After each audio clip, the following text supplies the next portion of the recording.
Diesel train restoration एक बहुत ही पिछड़ा गांव था जो कि हर सुविधा से कोसों दूर था, जहां पर आने जाने के लिए भी कोई सुविधा नहीं थी। एक गांव से दूसरे गांव तक लोगों को पैदल ही जाना पड़ता था। उस गांव तक ना कोई बस जाती थी और ना ही कोई ट्रेन।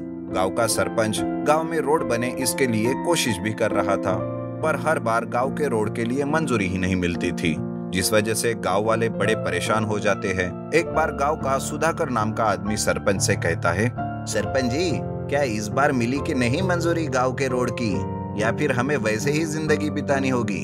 अरे सुधाकर, रोड की मंजूरी तो नहीं मिली, पता नहीं कितने दिन ऐसे ही जीना पड़े, लेकिन मुझे पूरा यकीन है कि एक ना एक दिन कोई ना कोई गांव में आएगा जो हमारे गांव की तरक्की करके ही रहेगा। गांव वालों ने अब तो आस ही छोड़ दी थी कि गांव की कभी तरक्की भी होगी या कभी रोड भी बनेगा। ऐसे में एक दिन शहर से रोशन नाम का एक लड़का गांव में अपने दोस्त सूरज से मिलने आता है।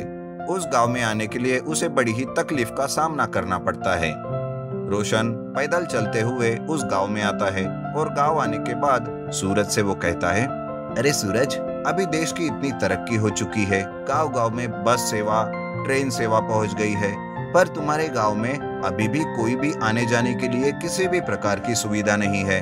अरे क्या करे रोशन, हमारे गांव के सरपंच रोड की मंजूरी के लिए लाख कोशिश कर रहे हैं, लेकिन मंजूरी फिर भी नहीं मिलती। देखते हैं आगे क्या होता है। अरे सूरज, सरकार पर निर्भर रहने से अच्छा है कि हम ही कुछ गांव के लिए कर लेते हैं। पर रोशन, आखिर हम क्या कर सकते हैं? अब ये सब छोड़, हाथ मुंह धो और फ्रेश हो जाओ, फिर तुम्हें मैं अपना गांव दिखाता हूँ। रोशन फ्रेश होकर सूरज के साथ गांव घूमने जाता है। गांव घूमते घूमते रोशन को एक पुरानी रेलवे ट्रैक दिखाई देती है। तब रोशन कहता है, अरे सूरज, देखो तो यहाँ एक पुरानी रेलवे ट्रैक है। हाँ रोशन, मुझे पता है। कहते हैं कि ब्रिटिशों के जमाने में यहाँ से ट्रेन चलती थी, पर उन लोगों के जाने के बाद यहाँ से ट्रेन जाना बंद हो गया है। अब ये ट्रैक किसी काम की नहीं है। सालों से ऐसी ही पड़ी रहने की वजह से ये जमीन के नीचे धंस गई है। अरे इसका मतलब है कि अभी भी यहाँ से ट्रेन जा सकती है, बस हमें इस ट्रैक को ऊपर लाना होगा और रिपेयर करना होगा। चलो आज से ही हम इस ट्रैक को ढूंढते हैं, हो सकता है हमें और भी कुछ मिल जाए। ऐसा कहकर रोशन और सूरज उस ट्रैक से चलते चलते जा रहे थे कि तभी गांव के बाहर उस ट्रैक पर एक पुरानी डीजल ट्रेन पड़ी रहती है। बहुत सालों से ऐसे ही पड़ी रहने की वजह से उस डीजल ट्रेन में पेड़ लग चुके थे और बारिश की वजह से जंग भी चढ़ चुका था। उस पुरानी डीजल ट्रेन को देखकर रोशन कहता है, अरे सूरज, क्यों ना हम ही इस डीजल ट्रेन को रिस्टोरेशन करें और इस उखड़ी हुई रेलवे ट्रैक को भी ठीक करें। हम ही गांव के लिए ट्रेन सेवा शुरू करें। हाँ रोशन, तुम ठीक कह रहे हो।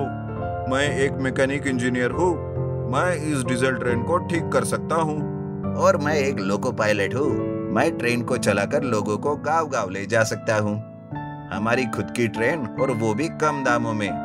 ये बड़ी आइडिया है सूरज, चलो आज से ही इस काम में लग जाते हैं। हाँ रोशन, हम अपनी ट्रेन का दाम बस 2 रुपए रखेंगे। इससे लोगों को भी आने जाने में कोई दिक्कत नहीं होगी और हमारी कमाई भी होगी। ऐसा कहकर रोशन और सूरज दिन रात मेहनत करके पुरानी डीजल ट्रेन का रिस्टोरेशन करते हैं। उस ट्रेन को वो अच्छे से पेंट करवा कर उसे और भी ट्रेन के डिब्बे जोड़ते हैं और दोनों की डीजल ट्रेन तैयार हो जाती है। उसी के साथ रोशन और सूरज दोनों मिलकर उखड़ी हुई रेलवे ट्रैक को भी ठीक करने लगते हैं। उन दोनों की मेहनत देखकर गांव वाले भी उनकी ट्रैक ठीक करने में मदद करने लगते हैं। कुछ ही दिनों में सारा काम हो जाता है और आखिर में उस गांव में ट्रेन का उद्घाटन वो रखते हैं। तब गांव का सरपंच आकर वहां कहता है, तुम दोनों बेटा इस गांव के लिए मसीहा बनकर आए हो। अब इस गांव की तरक्की होने से कोई नहीं रोक सकता। अब मेरे गांव वालों को पैदल सफर करने की भी कोई जरूरत नहीं। सरपंच और गांव वाले उन दोनों की बहुत तारीफ करते हैं और उस दिन के बाद से डीजल ट्रेन से ही कम दाम में सफर करने लगते हैं। डीजल ट्रेन की सेवा की वजह से अब हर कोई अपने बच्चों को पढ़ाई के लिए शहर भी भेजने लगता है। गांव वालों की अब हर समस्या रोशन और सूरज की डीजल ट्रेन की वजह से दूर चली जाती है। Steam engine restoration. एक गांव में एक जगह पर गरीब लोगों की बस्ती थी जो जंगल में लकड़ियां तोड़कर बेचा करते थे। उस बस्ती से होकर एक ट्रेन ट्रैक गई थी, पर उस ट्रैक से कभी भी कोई भी ट्रेन नहीं गुजरती थी। बस्ती के बच्चे उस ट्रैक पर खेला करते थे। जरूरत के सामान लाने के लिए उन्हें पैदल जाना पड़ता था। एक बार गांव का सरपंच बस्ती की तरफ आता है, तब उसका पैर ट्रैक से टकराकर वो नीचे गिर जाता है और उस पर बच्चे हंसने लगते हैं। सरपंच बस्ती के मुखिया के पास जाता है और उनसे कहता है, अरे मुखिया जी, ये ट्रैक यहाँ से हटवा दो, इसकी वजह से आज मैं नीचे गिर गया। ये ट्रैक किसी काम की नहीं है। नहीं नहीं सरपंच जी, देखना एक दिन इस ट्रैक से ट्रेन दौड़ेगी। यहाँ पर एक रेलवे स्टेशन बनेगा, जिस वजह से हमें काम भी मिलेगा। अरे भाई, कोई भी नहीं करेगा ये काम, ना सरकार और ना ही कोई नेता। कम से कम इस लोहे की ट्रैक को उखाड़कर इसे भंगार में तो बेच दो। कुछ दिनों का तुम लोगों का खाने का प्रबंध हो जाएगा। लेकिन मुखिया सरपंच की बात को मना कर देता है। बस्ती वालों को भी सरपंच की बात अच्छी नहीं लगती है, पर मुखिया के सामने वो कुछ नहीं बोलते। बस्ती के लोग गरीबी की वजह से ज्यादा पढ़ लिख नहीं सकते थे, पर मुखिया को पूरा विश्वास था कि अगर बस्ती से ट्रेन शुरू हो गई तो बस्ती के लोगों की तरक्की जरूर होगी। उन्हें काम मिलेगा तो पैसे आने लगेंगे, और पैसे रहेंगे तो वो पढ़ लिख कर आगे बढ़ेंगे। पर सरकारी ऑफिसर ये होने नहीं दे रहा था। ऐसे में ही एक बार गांव में कलेक्टर आते हैं और बस्ती में जाकर उन लोगों से कहते हैं, सुनो बस्ती वालों, आप सब लोग ये बस्ती जल्द से जल्द खाली कर दो। वैसे भी यहाँ कुछ नहीं रखा, यहाँ रहकर कुछ होने वाला भी नहीं आप लोगों का। हम आप लोगों को दूसरी जगह पर मकान बांध कर देंगे। ये सुनकर वहां के मुखिया कहते हैं, इतना ही अगर हमारे बारे में सोच रहे हो कलेक्टर जी, तो यहाँ ट्रेन की सुविधा क्यों नहीं कर देते? हमारी तरक्की अपने आप हो जाएगी। मुखिया कलेक्टर की भी बात नहीं सुनता। दरअसल सरपंच और कलेक्टर मिलकर बस्ती के लोगों की जगह को हड़पना चाहते थे, और ये बात मुखिया बहुत ही अच्छे से जानता था। एक बार की बात है, सोहन जो कि सरपंच का ही बेटा था, वो गांव आता है। तब वो बस्ती को और उस ट्रैक को देखता है और वो सोचता है, अरे कितने साल हो गए, आज तक ये बस्ती वैसी की वैसी ही है, कुछ भी तरक्की नहीं हुई इस बस्ती की। सोहन बहुत ही अच्छे दिल का लड़का रहता है। वो बस्ती के मुखिया से मिलने चले जाता है। मुखिया सोहन को सारी बात बताता है। तब सोहन उनकी परेशानी दूर करने का वादा उनसे करता है, और वह दूसरे दिन शहर जाकर वहां अपने दोस्त के यहाँ पर रखे हुए खराब और जंग चढ़े हुए एक स्टीम इंजन को देखता है। उसे देखकर वो कहता है, मैं जिस काम के लिए आया था वो काम तो हो गया, बस मुझे तुम्हारा ये स्टीम इंजन चाहिए। अरे पर तू इस भंगार का क्या करेगा? सोहन अपने दोस्त को बस्ती की सारी बात बताता है। उसका दोस्त भी उसे मदद करने की सोचता है। तब सोहन उस जंग चढ़े स्टीम इंजन का रिस्टोरेशन करता है। कुछ दिनों में ही वो इंजन एकदम से तैयार हो जाता है, और उस इंजन को लेकर सोहन बस्ती में आता है। उस स्टीम इंजन को कुछ रेन के डिब्बे भी वो जोड़ देता है। सोहन ये सब कर रहा था। ये बात सरपंच जी को पता नहीं थी। सोहन खुद सरकार से बस्ती के लिए रेलवे स्टेशन की मंजूरी भी ले लेता है। गांव वाले जिस वजह से बहुत ही खुश हो जाते हैं। मुखिया उनसे कहता है, सोहन बेटा, तुम्हारा किस तरह से धन्यवाद करूं मुझे समझ नहीं आ रहा। तुम हमारे लिए भगवान बन गए हो बेटा। अरे मुखिया जी, ये कैसी बात कर रहे हो? ये तो मेरा फर्ज था, और अपने गांव के लिए ही तो मैंने ये सब कुछ किया है। जो बात आज तक किसी ने नहीं की, वो आज सोहन ने कर दिखाई। पर जब ये बात सरपंच को पता चली, तब उसे अपने ही बेटे पर बहुत गुस्सा आया, और वो उससे कहता है, अरे मूर्ख, मेरे सारे मंसूबे पर पानी फेर दिया तुमने। तुम्हें क्या जरूरत थी उन गरीबों के बीच में जाने की? अरे पिताजी, उन्हें भी तो आगे बढ़ने का अधिकार है, और मैंने आपसे कोई पैसे तो नहीं लिए खर्च करने के लिए। उस पुराने स्टीम इंजन को ही रिस्टोर करके उसी ट्रेन को मैं इस ट्रैक पर चला रहा हूँ। अच्छी है तुम्हारी जन सेवा बेटा, बस मेरी ही सेवा करना भूल गया तू। अरे पिताजी, मुझे तो आपकी ऐसी आड़ी टेढ़ी बातें कुछ समझ नहीं आती। मैं जा रहा हूँ, आज इस स्टीम इंजन ट्रेन का उद्घाटन है। ऐसा कहकर सोहन वहां से चला जाता है। सरपंच अपने ही नसीब को कोसते रहता है। उस दिन बस्ती के लोगों के लिए उत्सव से कम नहीं था। आखिरकार उस दिन से बस्ती से ट्रेन चालू हो गई। नया रेलवे स्टेशन भी बन गया। बस्ती के लोगों को उनके हिसाब से काम भी मिल गया। रोजगार मिलने की वजह से बस्ती के लोगों की हालत सुधारने लगी। उनके अब पक्के मकान भी बन गए। सब हंसी खुशी से चल रहे थे। ऐसे में ही पूरी जगत में महामारी फैल जाती है। लॉकडाउन चलने लगता है। गांव में महामारी बड़ी ही तेजी से फैलने लगती है। तब अस्पताल भी कम पड़ रहे थे।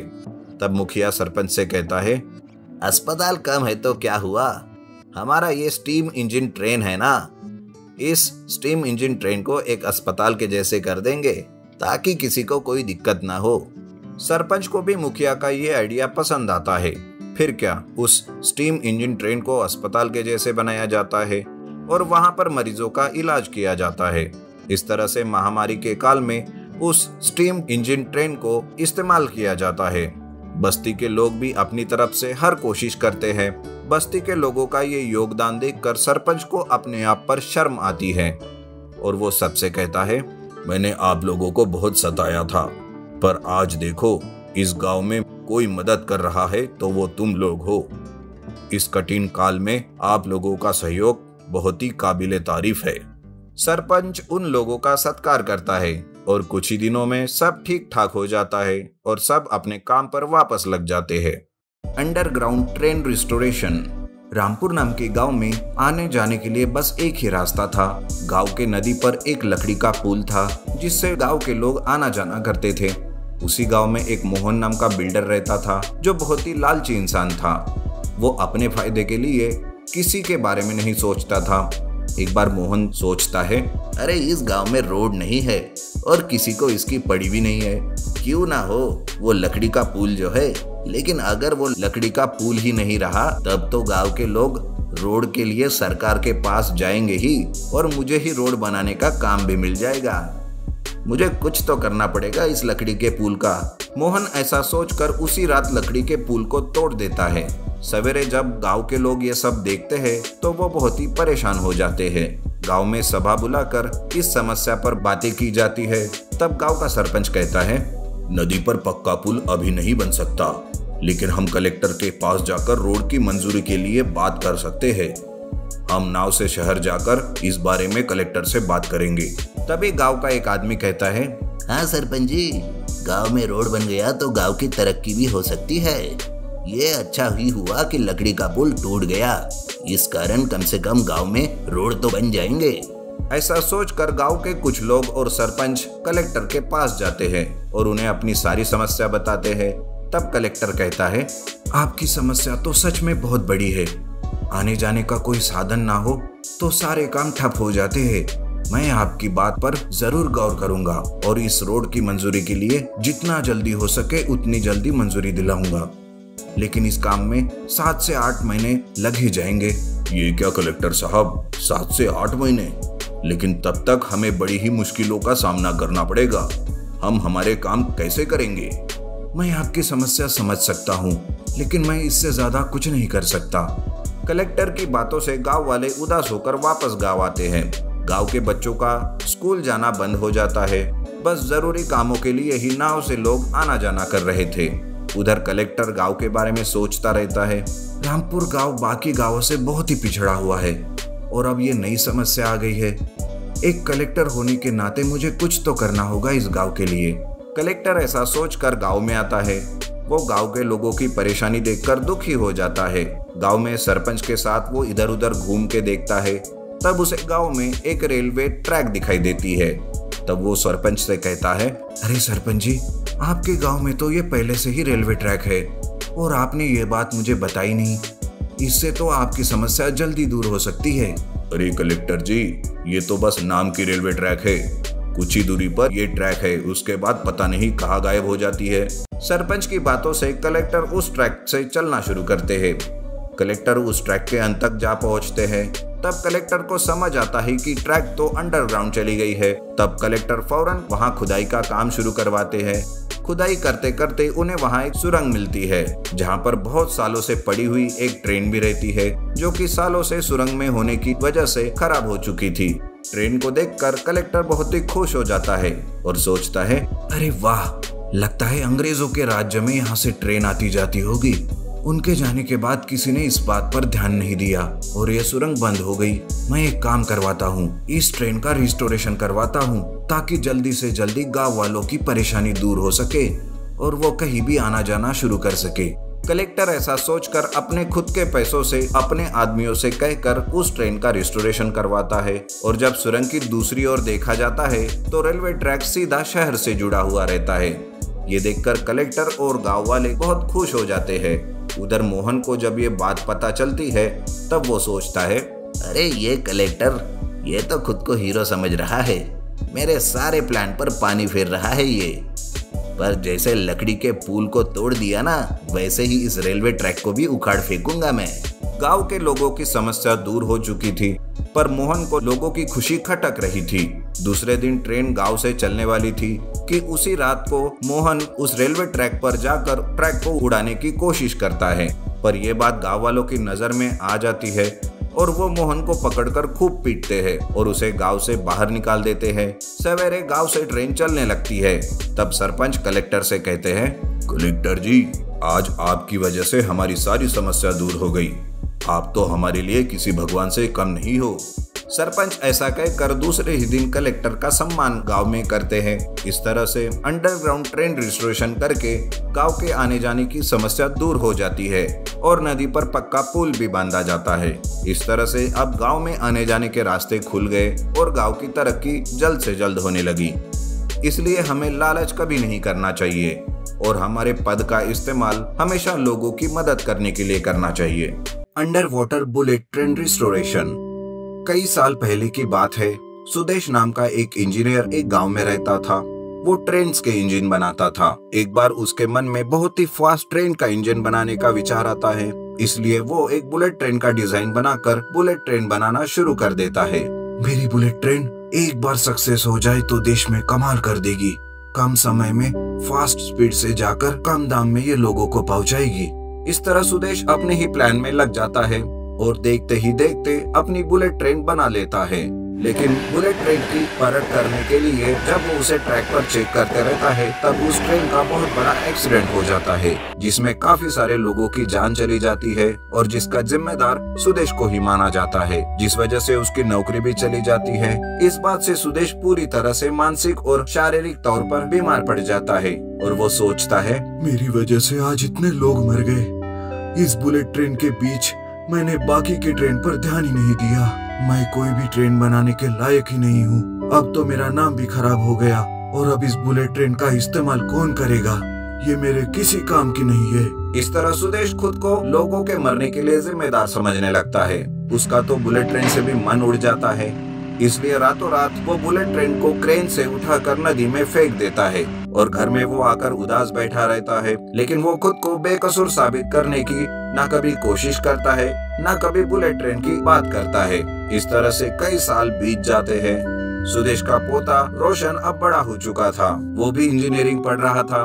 रोशन एक दिन अपनी माँ से पूछता है, माँ, ये दादाजी ऐसे चुप क्यों बैठे रहते हैं? मैंने कितनी बार उनसे बात करने की कोशिश की है, लेकिन वो चुपचाप देखते ही रहते हैं। बेटा, अब तुम्हें क्या बताऊं? दादाजी की भी एक कहानी है। कभी समय रहा तो बता दूंगी। अब तुम अपनी पढ़ाई पर ध्यान दो, जाओ और पढ़ाई करो। माँ रोशन को कुछ नहीं बताती। अब रोशन के मन में वही बात चल रही होती है। वो दादाजी के बारे में जानने के लिए उनके रूम में जाता है और उनके रूम में ढूंढते हुए उसे एक बुलेट ट्रेन का डिजाइन मिलता है और उसके संबंधित सारे के सारे पुराने पेपर और दस्तावेज भी मिलते हैं, जहाँ पे दादाजी का इनोवेशन और उनके खिलाफ सब कुछ लिखा हुआ था। रोशन वो सारी चीजें लेकर अपनी माँ के पास जाता है। तब उसकी माँ उसे सारी बात बताती है। अरे बेटा, वो तुम्हारे दादाजी ना एक बहुत बड़े इंजीनियर थे। तुम्हारे दादाजी ने एक बुलेट ट्रेन बनाई थी, पर उनके साथ एक हादसा हो गया था, जिस वजह से उनकी आज ऐसी हालत हो गई है। मेरे दादाजी की बुलेट ट्रेन अब मैं सबके सामने लाऊंगा और दादाजी पर लगा हुआ दाग भी मिटा दूंगा। इस तरह रोशन दादाजी ने जिस नदी में बुलेट ट्रेन को फेंक दिया था, उसी नदी में बुलेट ट्रेन को ढूंढने जाता है। वो नदी के अंदर बुलेट ट्रेन को ढूंढ लेता है, लेकिन कई साल से पानी के अंदर रहने की वजह से ट्रेन की हालत बहुत खराब हो चुकी थी।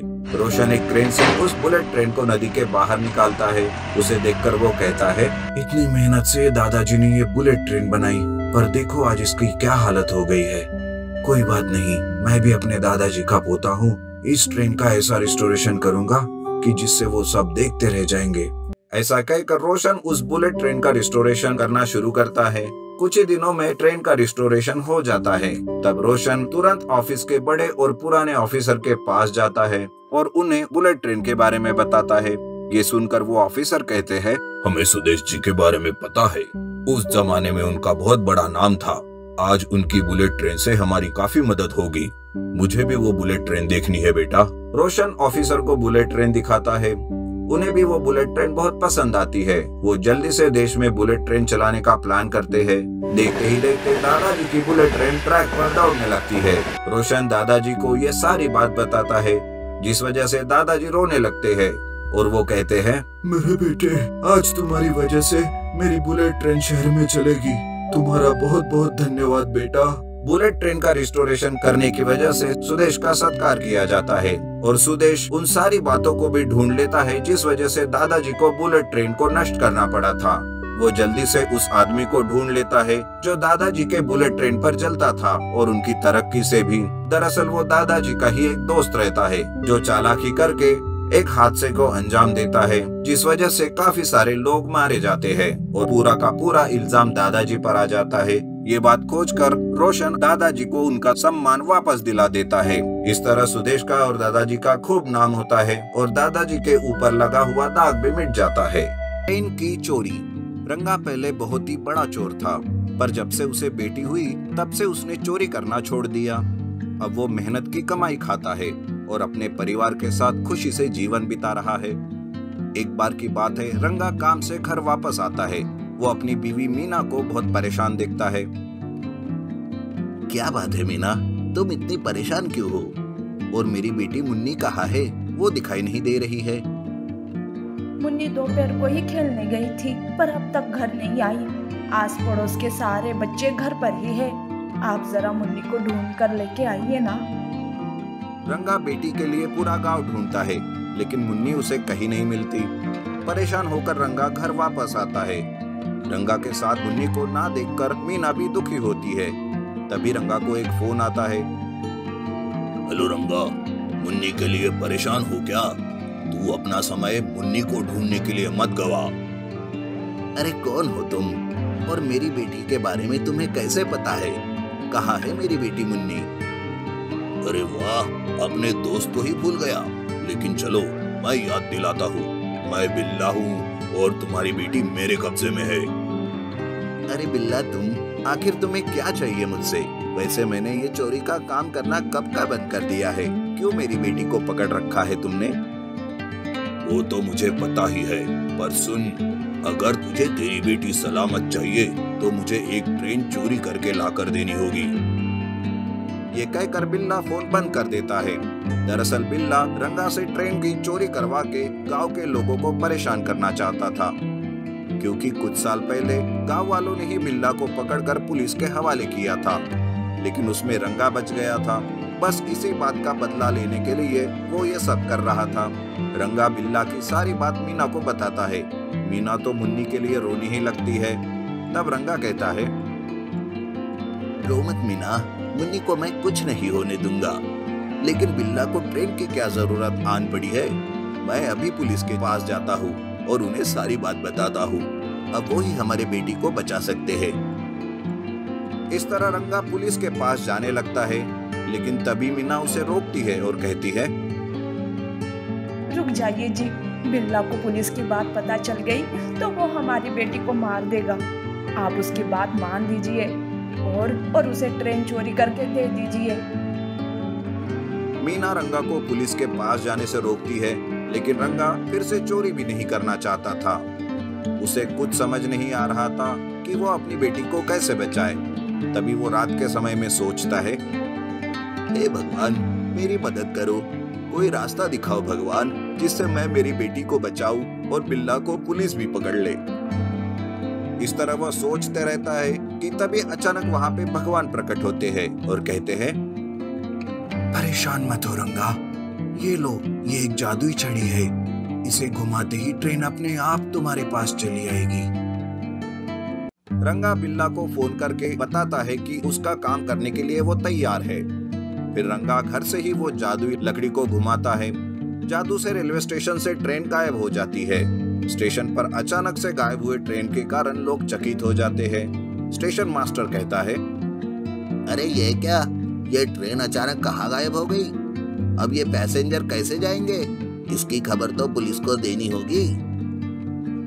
इस अजीब घटना से सारे पैसेंजर में हड़बड़ी मच जाती है। पुलिस वहां तुरंत आती है और ट्रेन को ढूंढने में लग जाती है। उधर रंगा ट्रेन लेकर बिल्ला के पास जाने लगता है। बिल्ला के पास जाते ही रंगा मुन्नी के बारे में पूछता है। तब बिल्ला कहता है, तुम्हारी वजह से और गांव वालों की वजह से मैंने कई सारे साल जेल में बिताए। अब मैं इतनी आसानी से ये मौका नहीं छोड़ना चाहता। जाओ जाओ, चले जाओ यहाँ से, मुन्नी नहीं मिलेगी। अब हर रोज एक ट्रेन तुम्हें चोरी करके लानी होगी। बेचारा रंगा फंस गया था और वो करता भी क्या। मुन्नी के लिए हर रोज एक ट्रेन चोरी करने लगा। ट्रेन की चोरी की बात सारी जगह फैल जाती है। पुलिस के हाथ भी कुछ नहीं लग रहा था। रेलवे स्टेशन पर अब एक भी ट्रेन बाकी नहीं थी। ऐसे में एक दिन जब रंगा ट्रेन को चुराकर बिल्ला के पास जा रहा था तो पुलिस उसके पीछे चली जाती है और रंगा और बिल्ला को पकड़ ही लेती है। पुलिस कहते हैं, ओह, तो फिर से एक साथ रंगा और बिल्ला की जोड़ी। बड़ा परेशान किया तुम लोगों ने, अब नहीं छोड़ूंगा तुम्हें। तभी रंगा कहता है, सर, मेरी बेटी मुन्नी को इसने कैद में रखा है सर। ये सब मैं इसके कहने पे कर रहा था। एक बार मेरी बेटी से मुझे मिला दो, फिर चाहे जहाँ लेकर जाओ सर, प्लीज सर। पुलिस बिल्ला के आदमियों से मुन्नी को छुड़ाकर रंगा से मिलवाता है। रंगा अपनी बेटी को देखकर खुश हो जाता है।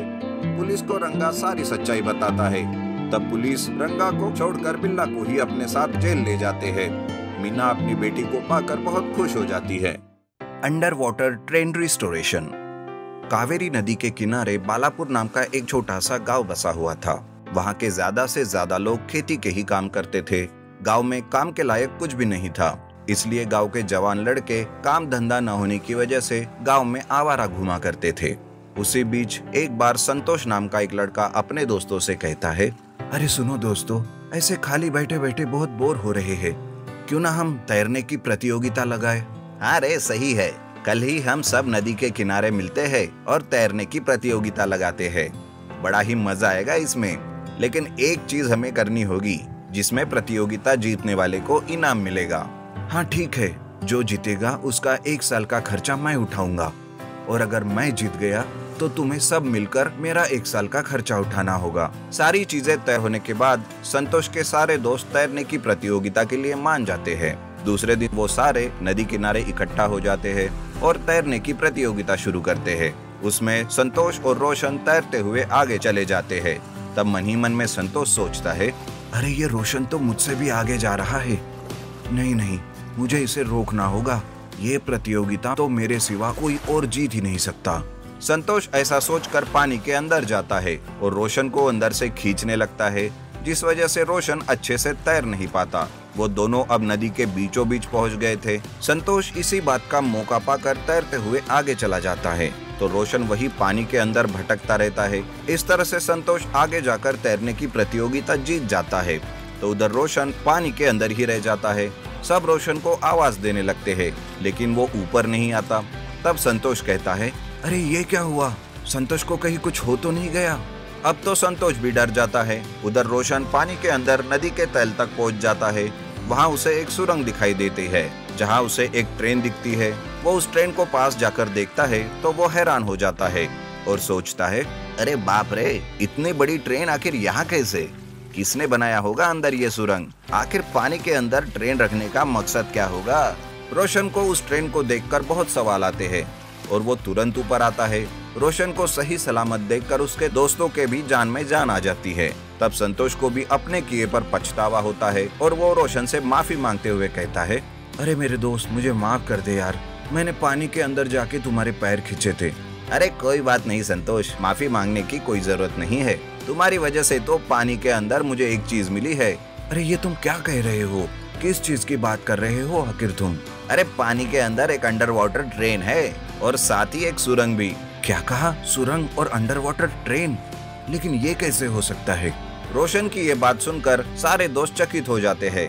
तभी रोशन कहता है, हाँ मेरे दोस्त, मैं सच कह रहा हूँ। नदी के तल पर एक सुरंग है और उसके अंदर एक ट्रेन भी है। सालों से पानी के अंदर होने की वजह से वो बहुत खराब हो चुकी है, लेकिन उसे देखकर ना मुझे एक आइडिया आया है। वैसे इस गांव में कोई काम धाम तो नहीं है, तो क्यों ना हम उस ट्रेन का रिस्टोरेशन करके वहाँ एक अंडर वाटर पार्क बनाए, जिससे हमें काम भी मिले और गांव का नाम भी होगा। अरे वाह, ये तो तुमने एक नंबर की बात कह दी रोशन। वैसे भी हमारे पास कोई काम नहीं है। अगर हम इस ट्रेन को गांव में चलाएंगे तो हमारे गांव से दूसरे गांव जाने की समस्या भी खत्म हो जाएगी और साथ साथ हमें रोजगार भी मिलेगा। संतोष की ये बात सुनकर सारे दोस्त खुश हो जाते हैं और वो सारे मिलकर पानी के अंदर जाते हैं। सारे उस ट्रेन को देखकर अच्छे से मुआयना करके बाहर आते हैं और दूसरे ही दिन कुछ क्रेन्स को बुला के अंडर वाटर में से उस ट्रेन को बाहर निकालते हैं और उसका रिस्टोरेशन करते हैं।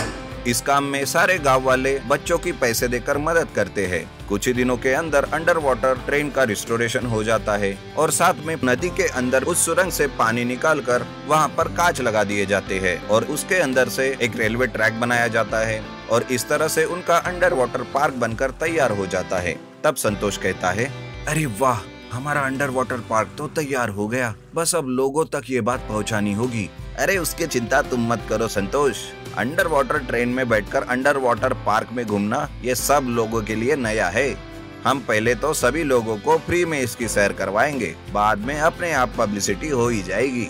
इस तरह से संतोष और रोशन गांव-गांव जाकर अंडर वाटर ट्रेन की बातें बताते हैं। देखते ही देखते ये खबर गांव-गांव फैल जाती है और बालापुर अब एक टूरिस्ट प्लेस बन जाता है, जिस वजह से कई सारे लोग हर रोज वहां पर अंडर वाटर ट्रेन का मजा लेने के लिए बालापुर में आने लगते हैं और जितने भी पढ़े लिखे बच्चे गाँव में आवारा घूम रहे थे उन सबको रोजगार भी मिल जाता है।